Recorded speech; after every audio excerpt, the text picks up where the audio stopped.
Você não vale nada, mas eu gosto de você. Sim, o Campeonato Carioca não vale nada, mas a gente quer ganhar. E hoje é semifinal. Semifinal contra o Pinóquio da Gama, no Maracanã, às 18 horas, para decidir a primeira vaga na grande final do domingo que vem. A segunda deve ser do Flamengo, que ganhou de 3-0 do Madureira no primeiro jogo. E aqui você vai ficar sabendo quem vai jogar, as estatísticas do jogo. Esse vai ser um Fluminense Vasco importante. Então fica até o final desse vídeo para saber de tudo sobre esse jogo. Valeu? Fala galera, saudações tricolores, tudo bem com vocês? O Fluminense volta a campo às 18 horas de hoje, domingo no Maracanã, para pegar o Pinóquio da Gama na nossa casa, sem tapete, tapetinho, gramado artificial, na verdade um campo de plástico, como é lá do Newton Santos, do Engenhão. Ganhamos o primeiro jogo por 1-0 e poderíamos ter definido o confronto naquele jogo, né? Até a expulsão do Bernal, o Fluminense teve diversas oportunidades e poderia ter matado o jogo no primeiro tempo. E aí não teria expulsão do Bernal, a gente estaria tranquilo, ia só para ratificar a classificação. Mas ganhamos só de 1-0, ainda assim temos essa vantagem de jogar pelo empate. Se o Vasco vencer por 1-0, vai para os pênaltis. Se o Vasco vencer por 2 gols de diferença, eles se classificam. Qualquer outro resultado, empate ou vitória nossa, nós estamos em mais uma final de Campeonato Carioca em busca do 34º título. E o Fluminense tem problemas, né, para a sua escalação. O Bernal expulso, obviamente, não joga e também se lesionou no jogo contra o Palmeiras em outro campo de plástico. Né? É inacreditável a FIFA permitir, mas é inacreditável a FIFA manter a Copa do Mundo no país terrorista que é os Estados Unidos. Né?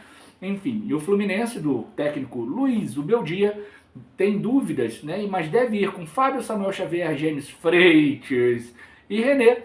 Otávio ou Hércules, eu tô achando que ele vai de Otávio. Martinelli, Savarino ou Ganso, eu tô achando que ele vai de Savarino. Canóbio, John Kennedy e Serna.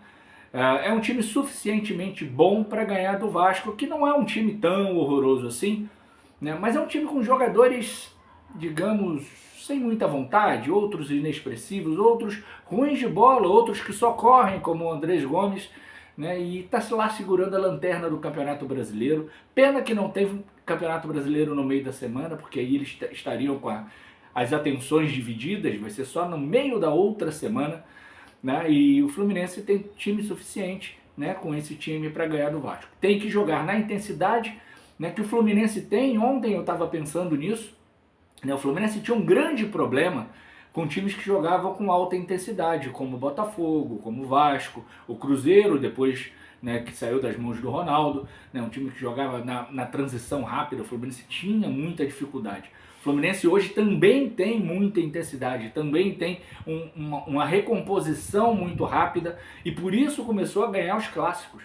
Tá? Porque o Flamengo joga de uma maneira mais cadenciada. Já Botafogo e Vasco é correria, correria e correria. E o Fluminense consegue hoje, com a volta do Canóbio, sobretudo pela direita, mas também do Serna pela esquerda, embora eu não goste dos atacantes de ala voltando o tempo inteiro para auxiliar lateral, mas eles recompõem de uma maneira importante, porque Samuel Xavier e René não têm tanta velocidade.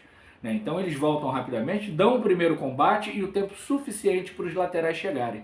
Né? E isso é muito importante para as vitórias que o Fluminense tem conseguido, sobretudo no Maracanã.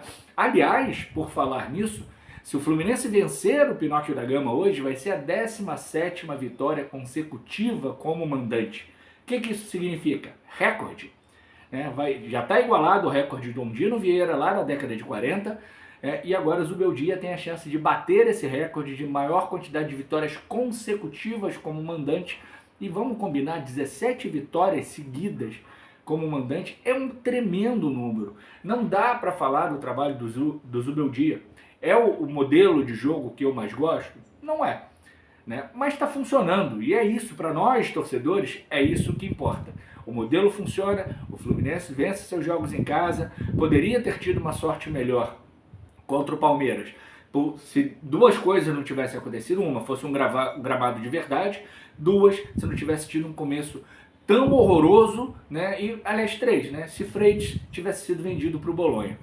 Mas águas passadas, não tem mais como voltar, e o Fluminense vai com essa escalação, jogando com intensidade, mesmo sem o Acosta, que ainda não se sabe nem sequer se ele vai ficar no banco, né? Então a gente vai ter o Savarino, aí muda um pouco, né, a forma de se jogar, porque o Acosta é um Ganso miniatura, né? Parece filho do Ganso. Os passes geniais saem do Acosta. O Ganso ainda é um tiquinho mais gênio, mas o Acosta é mais rápido, né? É mais acelerado do que o Ganso, né? Então, com o Savarino, que tem menos idade que o Ganso, o Fluminense mantém intensidade, né, e tem um passe de boa qualidade, mas sem aqueles toques geniais.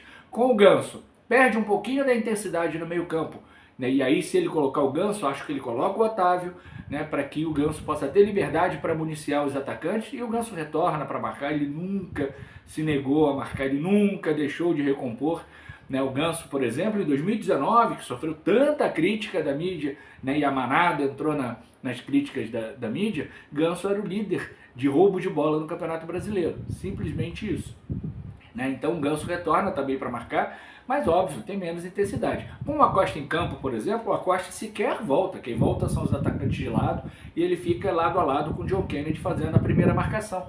Acho que se o Ganso entrar é isso que vai acontecer. Temos um time suficientemente bom para ganhar de novo do Pinóquio da Gama, mais que isso, para ganhar com um placar mais elástico, um 2-0, um 3-0. Eu cravaria vitória do Fluminense, né, com um gol de John Kennedy.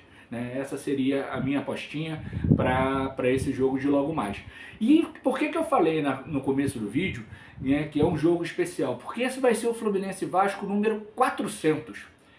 Na história do confronto são 399 jogos, serão 400 após esse, com 128 vitórias do Fluminense, 115 empates e 156 vitórias do Vasco da Gama. 524 gols marcados pelo Fluminense, 569 pelo Pinóquio, aproveitamento de 41,69%.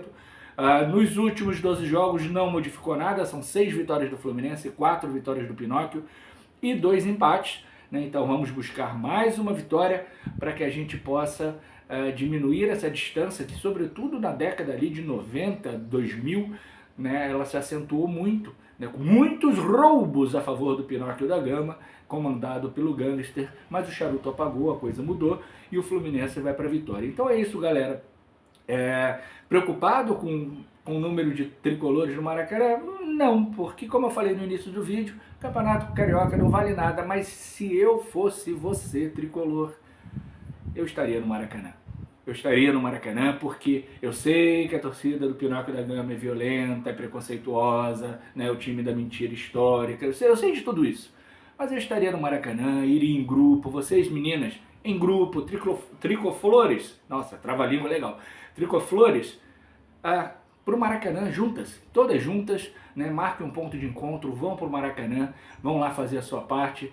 Eu moro muito longe, não tenho como ir, mas lugar de tricolor que mora no Rio e Grande Rio é no Maracanã, para assistir a nossa classificação rumo a mais uma final de Campeonato Carioca, e vou dizer mais, antes da semifinal, rumo ao 34º título carioca. Beleza? Um grande beijo, um grande abraço, tchau, tchau.